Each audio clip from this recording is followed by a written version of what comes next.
Hi guys! Kumusta? Ako si Red Quaresma at welcome back sa aking channel. At kung bago pa lang kayo sa aking channel, huwag niyong kalimutan na mag-subscribe at sipahin na rin tayo ni bell button dito sa baba para updated kayo kung meron akong mga bagong video na i-upload dito sa aking channel. You know? At para sa video ito ay pageant update tayo ngayon guys. So merong pinag-uusapan ngayon guys sa social media yung mga larawan ni Atisa Manalo na talagang pinag-usapan ng mga netizens na sobrang nakita ko yung mga comment doon guys na ang gaganda ng feedback. So, hindi lang mga Pilipino yung nagbibigay ng magandang komento kay Atisa na pambato natin sa Miss Cosmo 2024. Even yung mga ibang lahi ay gustong-gusto nila si Atisa. Actually, si Atisa Manalo ang the most talk na kandidata ng Miss Cosmo 2024 ngayong taon. And sana nga, di ba, makuha natin yung first ever title ng Miss Cosmo. Di ba?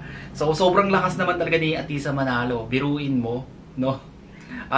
Kung siya, Miss International first runner-up. Tapos, siya yung kauna-unahan na nakoronahan na Miss Cosmo Philippines 2024. And sana makakuha natin yung crown, di ba? Ang lakas nun. Ang lakas makayaman ng Miss Cosmo kasi napakaganda ng papremyo dito at napakaganda rin ng advokasya ng Miss Cosmo.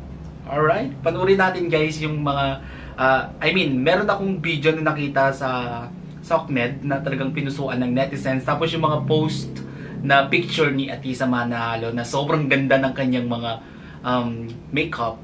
Sobrang napaka-fresh ng look niya. Pakita ko sa inyo guys. Alright, play na natin.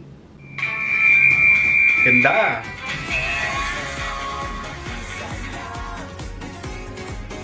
Ang ganda niya, no? Mukha talaga siyang Barbie.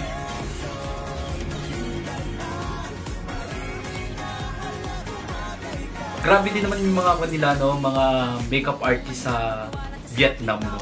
Napakagaling. Ito yung mga photos, guys.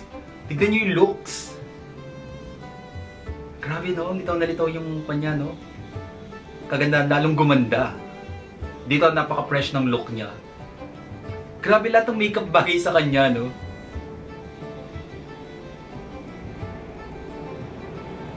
Grabe, ang ganda ng fresh. Okay. Grabe ang aura to, Yung winning glow, kitang-kita, guys, no? We love you, Atisa. Supportahan ka namin.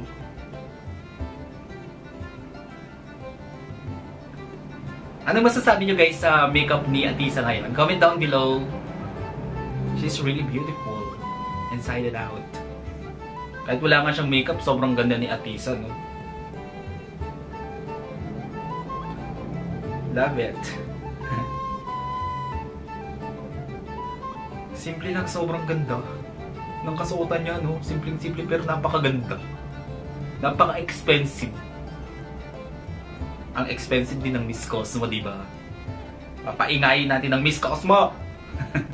Alright, kung nagustuhan nyo to guys, bigyan nyo ito malaking likes. Mag-comment kayo kung meron kayong mga request na video na pwede kong gawin dito sa aking channel. Yun na, bye!